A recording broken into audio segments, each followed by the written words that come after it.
You know that personalized outreach works. Let's roll up our sleeves and get super specific tips on putting into action in this episode of Closing Time.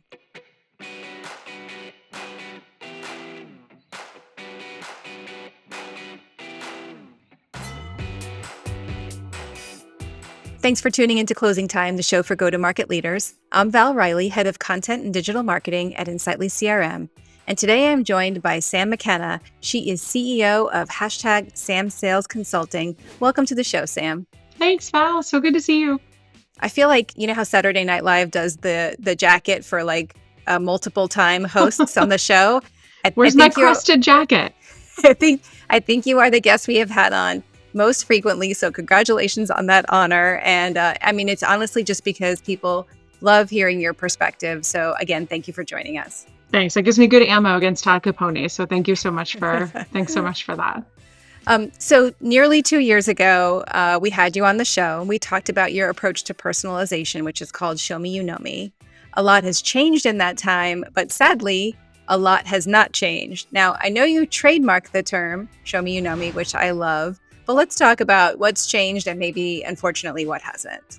I think what hasn't changed is we're still using the same tactics we've used all along. There's such an opportunity for us to really think about where the market is now, how to get in front of our buyers, and more importantly, to listen to what they're saying.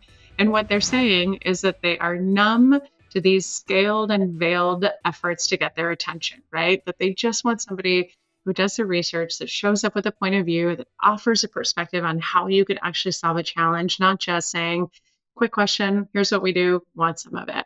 So I think that has stayed the same, but what hasn't changed is the way that we go about our efforts, right? From smiling dialing 100 times a day to personalization at scale, trying to use brackets to pull things in and fake authenticity, spray and pray emails, spam emails, the quick question Val emails that show up in our inbox all the time. All of that is still the same. And I think when you really think about it, the ones that are going to win are the ones that are putting in the effort, doing the Show Me, Know Me, doing their research, and just listening to what buyers say. I think also in this age of AI, right, that continues to change. I feel like AI evolves every single day, from ChatGPT to everything that AI can do. But I think you can use AI to speed up your learning, to be efficient in terms of how you find your Show Me, You Know Me, while still mixing your heart and soul and humor into the equation. Those are the people that I think are going to win. So, it's clear, Sam, that, sales directors want to have metrics, but that number of emails, a number of dials metrics, they are just the wrong metrics. And to prove that, we actually took a screen capture of the inbox of the CMO of Insightly, my boss, Chip House. And we're going to share it with the viewers on the screen right now. And I think you'll agree this is a little bit painful. Yeah.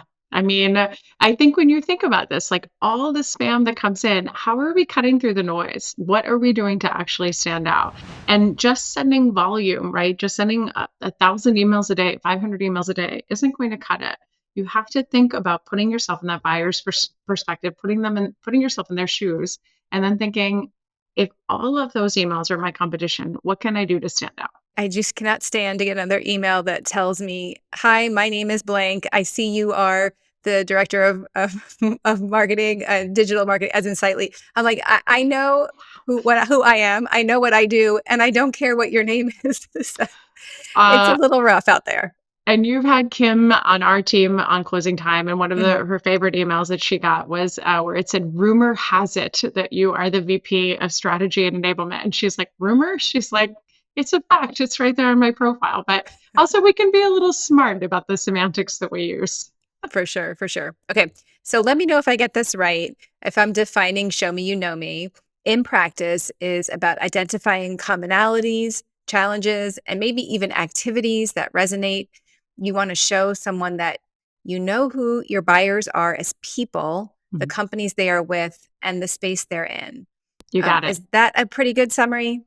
Pretty good summary. And really at the most basic level, it's just figuring out who is the person you're selling to, what's happening with their company, what are the challenges that you're resolving for them. It's that. It's not just showing up to say what you do, but it's saying, I know a little bit about you. I know a little bit about your challenges in your company, and here's how we can help you. It's not that hard. Right, right. So Let's talk first about how Show Me You Know Me shows up in cold emails, because that's something that a lot of AEs really struggle with. I think you think about the very first thing as our subject line. We have two things that we're fighting for. One, we're fighting for an open, and two, we're fighting for a reply. So let's think about how we even get the open. It's the subject line and the first sentence that are the most important thing. You look at that screenshot, right, of Chip's inbox, and it's a whole lot of not good stuff, right? So instead, how do we stand out? Show Me You Know Me is about writing a subject line that makes absolutely no sense except to the person reading it. So we talked about this with Chip before, right? Chip has been playing the drums for a very long time. Chip also loves the band Rush. So maybe I send Chip an email that just shows the drum emoji plus the lyric from Rush plus hashtag Sam Sales. He has absolutely no idea, let's say, in theory, what the last thing is, but he knows he plays drums and he knows he loves Rush. And so clearly, I've at least done my research.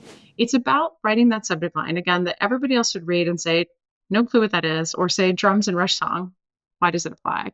And Chip would say, drums and Rush song, that applies to me.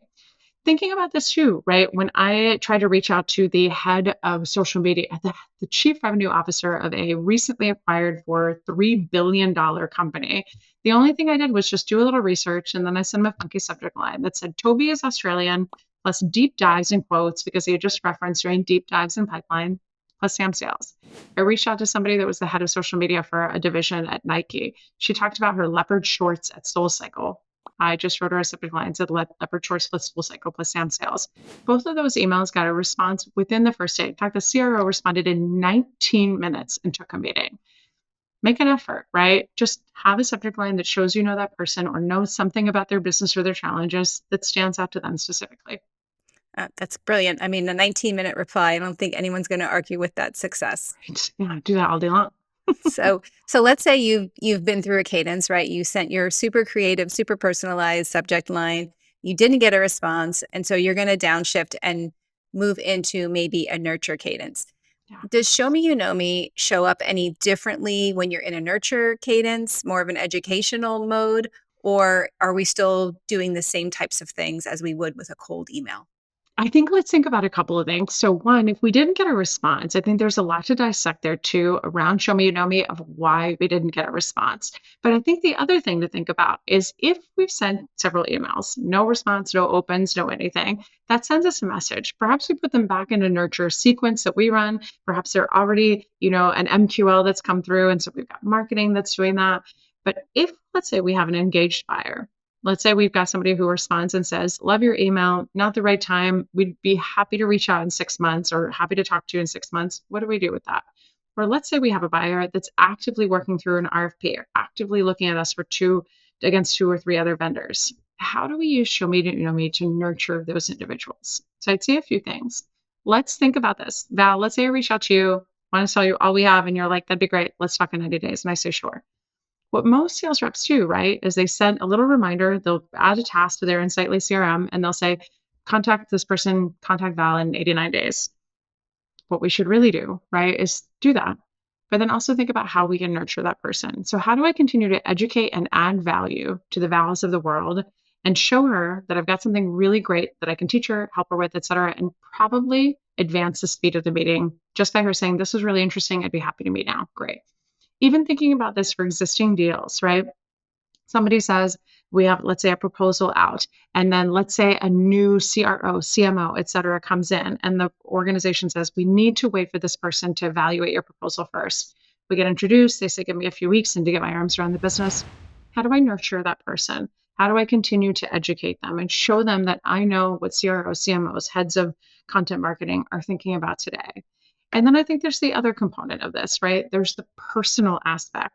So perhaps I'm just trying to keep connection alive, right? It's like when you send random texts to friends you've had for a long time just to check in, see how they are, et cetera. You're just keeping the threads alive. You can do this if you know something about them personally. Let's shift gears just a little bit and talk about the ways that Show Me You Know Me can show up in social media, either with a direct message or even commenting on a post. I love this too because I think timing is everything here too. And there's a couple of different things you can do. So the tagging on LinkedIn and sending a DM is fantastic also for nurturing. So again, let's say you've established a relationship. Let's say Val, you respond to me and say, not right now, but in 3 months. I'm going to connect with you on LinkedIn and I'm going to use the DM strategically. I'm also going to do something really smart, which is what we call at Sam Sales bubble hunting. So if you haven't heard this term, I want you to take a quick look at this. Pop over to your LinkedIn profile, hit your messaging, and look at all of the names of the people in your inbox. Next to their names, you might spy a little green bubble. If that green bubble is filled in, it means they're active and they're online. So, what can you do to pair this strategically? Go on the weekends, spend an hour on Saturday morning, hour on Sunday evening, hour in the middle of the day. Pop in your inbox and look. You might see some of the executives who you've been targeting with little green bubbles in. That means they're online, they're active, they're probably reading and nerding out on stuff. Use that as an amazing opportunity to send them a nurture. Val, was just thinking of you. You popped in my brain. I've been meaning to send you this podcast for a couple of weeks. It just occurred to me to do it. Psst, I have a task and reminding myself to do it right now. And then you create a dialogue. It's actually how we got one of our best deals. Don't tell them with LinkedIn. My previous employer is waiting for that person, seeing them online on the weekend, bubble hunting, and it's basically spear fishing for leads. Don't tell anyone. But this is so incredible, right? If we think about this strategically, think about the timing and think about how we can use different mediums, it really helps us. And the powerful thing about LinkedIn is it humanizes you. The DM just feels a little less stodgy and formal than email, right? And it's just quick messaging back and forth.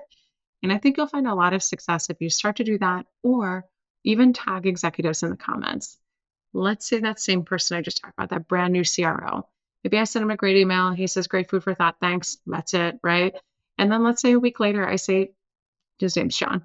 I say, John, just what I was just talking about in the email to you the other day. That's it. I'm also looking for a way to basically build a drip campaign like marketers do of reminding you that I exist, right? So how can I send you an email? How can I send you a DM on LinkedIn? How can I tag you a couple of days later?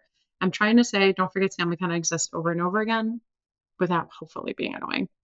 Got it. I really like the idea of commenting on a post. I feel like even though LinkedIn is a professional platform, I feel like as humans, we still get that same little dopamine hit that we do maybe on other platforms that are more social in nature, where we want people to be interacting with what we post and we want to see engagement on our posts. And executives, even though they might be like dry and a little crotchety, they still are people and they still might feel that same way.